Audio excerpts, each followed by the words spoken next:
जाहिर सी बात है कि किसी भी सरकार से अलग अगर कोई दूसरा चेहरा विपक्ष का स्पीकर पद पर बैठा है तो सरकार चलाने में कहीं ना कहीं दिक्कत आती है, सदन चलाने में दिक्कत आती है।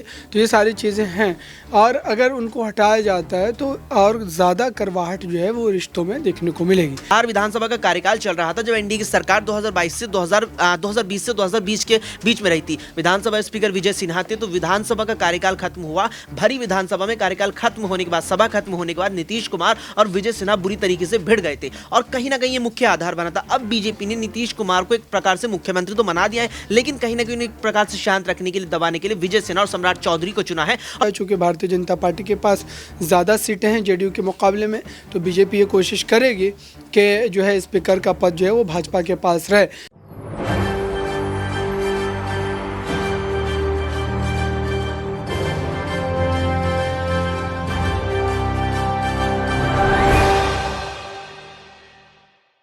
सवाल आपसे रहेगा कि ना सिर्फ यहाँ पर फ्लोर टेस्ट की बात करें, बल्कि बात यहाँ पर यह भी होगा कि जब कैबिनेट विस्तार होगा, यहाँ पर विभाग बांटे जाएंगे, तो क्या तब भी लड़ाई होती हुई नजर आएगी? क्योंकि मुख्यमंत्री की बात करें बिहार में, तो नीतीश कुमार अपने पास हमेशा से गृह विभाग रखते हुए नजर आए हैं और यहाँ पर यह कहा जा रहा है कि जो उप मुख्यमंत्री है सम्राट चौधरी, वो इस बात पर अड़ते हुए नजर आएंगे। तो क्या इस बात पर भी एक बड़ी जंग होती हुई नजर आएगी और जंग होगी तो नीतीश कुमार को यहाँ पर खतरा हो सकता है? देखिए नाज़मीन, 2020 में जब बिहार विधानसभा चुनाव हुए थे तो नीतीश कुमार या कहेंगे जेडीयू ने बीजेपी के साथ रहकर एनडीए गठबंधन में चुनाव लड़ा था।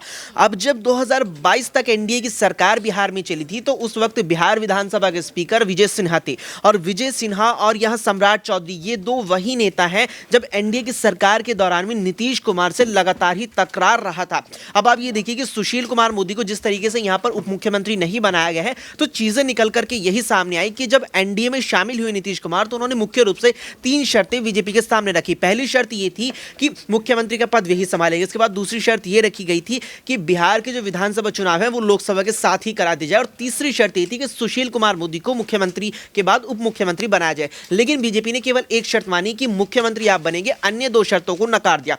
अब उप मुख्यमंत्री में सुशील कुमार मोदी को इसलिए यहां चाह रहे थे बने क्योंकि सुशील कुमार मोदी को लेकर के कहा जाता है कि वे बीजेपी में नीतीश कुमार के दोस्त यानी कि बेहद करीबी नेता रहे हैं, लंबे वक्त से साथ हैं, इसलिए उनका करीबी माना जाता है। अब यहां बीजेपी ने जो सम्राट चौधरी और विजय सिन्हा को उप मुख्यमंत्री का कार्यभार दिया है, ये 2 वही नेता हैं जो कहीं ना कहीं आधार बने थे नीतीश कुमार के एनडीए से दूर जाने का। 2022 में जो नीतीश कुमार और बीजेपी के बीच विवाद हुआ था उसमें प्रमुख वजह मानी गई थी यही विजय सिन्हा और सम्राट चौधरी की। एक वक्त तो आप किस्सा मैं बताऊं, जब आप यहाँ सवाल आया है तो बिहार विधानसभा का कार्यकाल चल रहा था जब एनडीए की सरकार 2020 से 2020 के बीच में रही थी। विधानसभा स्पीकर विजय सिन्हा थे, तो विधानसभा का कार्यकाल खत्म हुआ। भरी विधानसभा में कार्यकाल खत्म होने के बाद, सभा खत्म होने के बाद नीतीश कुमार और विजय सिन्हा बुरी तरीके से भिड़ गए थे और कहीं ना कहीं ये मुख्य आधार बना था। अब बीजेपी ने नीतीश कुमार को एक प्रकार से मुख्यमंत्री तो बना दिया है, लेकिन कहीं ना कहीं एक प्रकार से शांत रखने के लिए, दबाने के लिए विजय सिन्हा और सम्राट चौधरी को चुना है। और सम्राट चौधरी को लेकर के अब जो आपने यहाँ पर सवाल लगाया है कि गृह विभाग नीतीश हमेशा से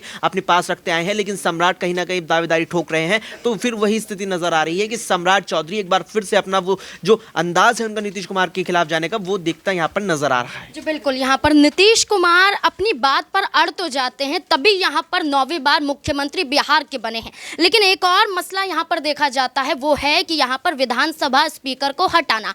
अवध चौधरी की बात करें, अवध बिहारी चौधरी की, तो ये कहा जा रहा है कि वो आरजेडी से हैं। अगर उनको हटाया नहीं गया तो नीतीश कुमार को यहाँ पर नुकसान साबित हो सकता है, इसलिए उन्हें हटाने की कोशिश की जा रही है। तो क्या यहाँ पर अबरार मेरे साथ मौजूद है? अबरार, जिस तरीके से ये कहा जा रहा है कि विधानसभा स्पीकर को भी यहाँ से हटाना है क्योंकि वो आरजेडी के से हैं, तो यहाँ पर जेडीयू अपना समर्थन करते हुए नजर आते हैं क्योंकि उनके पास 128 विधायक हैं। तो क्या ये कोशिश की जाएगी और ये कोशिश क्या यहाँ पर सफल होती हुई नजर आएगी कि यहाँ पर अवध बिहारी को यहाँ पर हटा दिया जाएगा?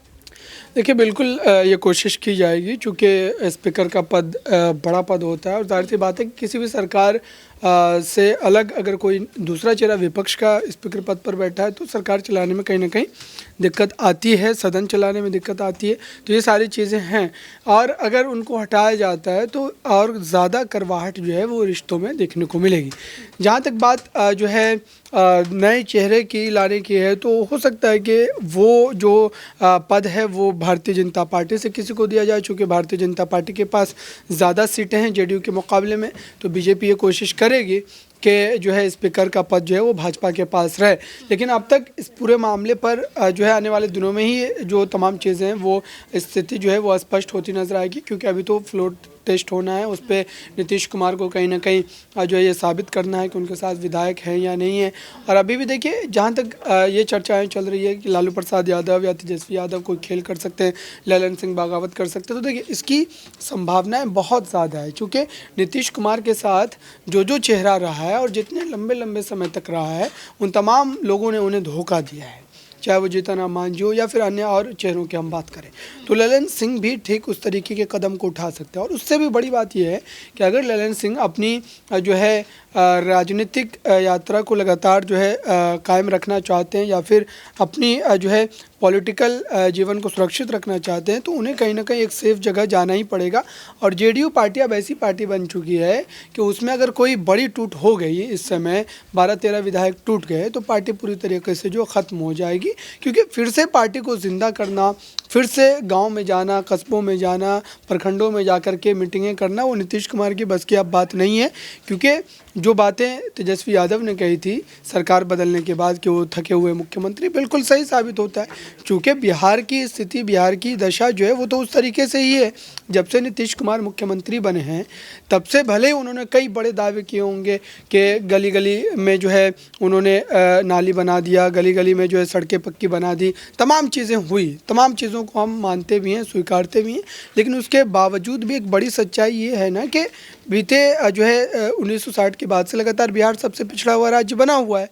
तो ये ठिकरा किसके सर फोड़ा जाएगा? और इससे भारतीय जनता पार्टी अछूती नहीं है, बीजेपी भी लगभग आप कह सकते हैं कि 14 से 15 साल जब भी नीतीश कुमार मुख्यमंत्री रहे हैं, भारतीय जनता पार्टी उनके साथ रही है। ये आरजेडी के साथ सरकार बनाने का सिलसिला तो अब शुरू हुआ है, वरना नीतीश कुमार तो लगातार एनडीए के साथ ही रहे, हमेशा भाजपा उनकी सरकार का हिस्सा रही है। तो बीजेपी भी इससे अछूती नहीं है। नीतीश कुमार के जो है दामन पर एक दाग ज़रूर है कि नीतीश कुमार ने इतने लंबे समय तक मुख्यमंत्री रहने के बावजूद भी बिहार को सबसे पिछड़े राज्य से ऊपर का दर्जा, एक स्थान भी ऊपर उन्होंने नहीं पहुंचाया है। और ये नीतीश कुमार को जवाब देना पड़ेगा आने वाले विधानसभा चुनाव। जी बिल्कुल, यहाँ पर नीतीश कुमार की जो बात की जा रही है, 2013 में 115 विधायकों का समर्थन यहाँ पर उनके पास देखा जाता है, 115 विधायक उनके पाले में होते हैं। लेकिन जिस तरीके से आज के वक्त में देखें तो नीतीश कुमार के पास मात्र 45 विधायक ही रह जाते हैं। तो इसका अंदाज़ा भी आप लगा सकते हैं कि कैसे नीतीश कुमार का कद बढ़ रहा है कि घट रहा है। अब यही देखना होगा कि क्या 10 फरवरी की वो तारीख में या नीतीश कुमार कोई कमाल कर पाते हैं या फिर एक और बड़ा झटका नीतीश कुमार को लगता हुआ नजर आएगा। इस मुद्दे को लेकर क्या है आपकी राय, कमेंट बॉक्स में ज़रूर बताएं। देखते रहें SPN9 न्यूज़। धन्यवाद।